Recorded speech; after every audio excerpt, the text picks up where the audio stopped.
All right, y'all, welcome back to the channel, and I hope y'all are having a great day. We are in the process of baking and cooking lots of food. I think the boys are actually live streaming right now. What we're preparing for tomorrow is we have friends over. We're gonna have lots of kids, and it'll be fun and exciting. It'll be interesting. But in light of the Black Friday tomorrow, the iconic America, hyper consumerism, and the agenda to break the backs of the commoners, I thought we could cover this article here. Let me share the screen. Fed data household debt just increased at the fastest pace in 15 years. Don't worry. Households in the United States during the third quarter of this year increased their debts at the fastest pace since 2007. According to data released by the Federal Reserve Bank of New York, from July to the end of September, households added 351 billion in overall debt, bringing America's total household debt up to 16.5 trillion. The rise in household debt represents a 2.2% increase from the previous quarter, 310 billion, and an 8.3% jump year over year, which is 1.27 trillion. The last time household debt increased this fast was the first quarter of 2008, when the year over year increase was 9.1%. Household debt has been surging over the past year due to the unrelenting inflation, which is running near its highest pace in more than 40 years, and amid rising Federal Reserve interest rate hikes.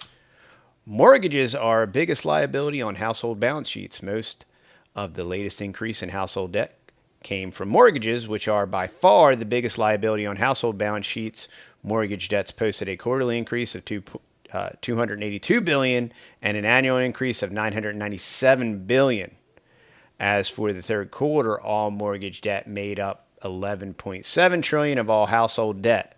Student debt, which has been decreasing, still makes up the second largest debt category for American households. As of the end of the third quarter, student debt posted a quarterly decrease of 15 billion and an annual decrease of 10 billion. It currently makes up around 1.57 trillion of all household debt in the United States. It is followed closely by auto debt, which makes up 1.52 trillion. Auto debt increased quarter over quarter by 22 billion and year over year by 81 billion. Credit card debt is next, representing around 930 billion of all household debt. It increased quarter over quarter by 38 billion and year over year by a whopping 121 billion. This represents a 15% increase year over year, with much of the surge coming from average interest rates on cards borrowing climbing above 19%, the highest since data became available on credit card interest rates in the mid 80s. The remaining debt from the total 16.51 trillion belongs to other debts like home equity lines of credit. This other debt represents around 810 billion. Credit card, mortgage, and auto loan balances continue to increase in the third quarter of 22, reflecting a combination of robust consumer demand and higher prices, says Dong-Hoon Lee, an economic research advisor working for the New York Fed. However, new mortgage originations have slowed to pre-pandemic levels amid rising interest rates. The New York Fed noted in a blog post that it does not surprise the bank that credit card balances are increasing because inflation is making prices go up more than 8% compared to a year earlier. The real test, of course, will be following whether these borrowers will be able to continue to make payments on their credit cards, wrote Lee. Delinquency rates are currently low by historical standards, but they are rising, suggesting that consumers are still able to manage their finances, but are experiencing more and more difficulties. Around 191 million Americans have at least one credit card. Many have more than one, and the total number of personal credit card accounts is estimated at 555 million, up about 100 million from 2016. So just wanted to share the data and the stats going into Black Friday with us as the debt-based hyper-consumer American model. It's called buy and spend and charge now, pay never. And this is, largely in part due to this whole debt-based economy and debt-based model and leverage, leverage, leverage. I can recommend a book called The Millionaire Next Door. I read that book probably now about 20 years ago, and it talks about hyper-consumerism, and we need to spend less than we make, right? Save the difference. And going into Black Friday, that obviously includes not overexpending and not just being a hyper consumerist.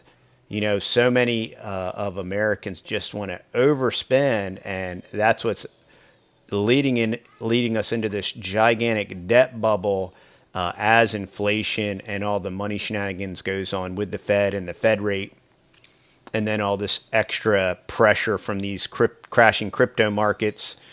And it's just going to continue to pressure and pressure and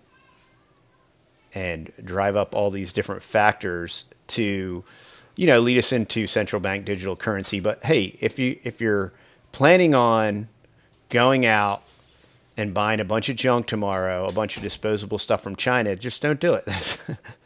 All right. We haven't shopped on Black Friday probably in about 20 years or so. And so much the more as we see the current looming bubbles that are just kind of waiting to pop. Don't do it. If you're looking for a sign, this is your sign. But just wanted to share this article with you. And also, a lot of economic things are going to happen next week when the Black Friday data comes out, and the Black Friday spending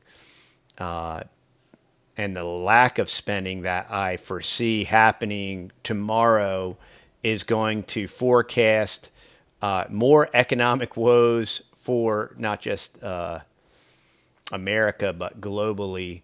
So just enjoy your family, enjoy your friends, spend time together. It costs you nothing, and it's enjoyable, and talk to each other, and be thankful for what you have, and don't worry about what you don't have, and spend less and save more. And everybody always says, oh yeah, well, that's easy for you to say. Of course it's easy to say it. It's harder to do it, but that's the whole point. The point in life is you do things that are hard. And if you do things that others won't do, you live the way that others won't live. And it seems like platitudes, and it seems simple, and it seems easy to say. It is much harder to do.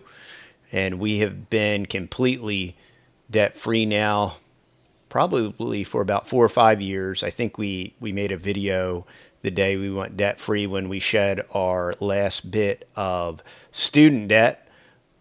But I challenge you to please get out of debt as soon as humanly possible, and just clean up your financial house to get ready for the pop that is coming. Technically the pop's kind of already happened, and because of all this slush money that's slushing around in the system, we haven't fully realized the ramifications of it.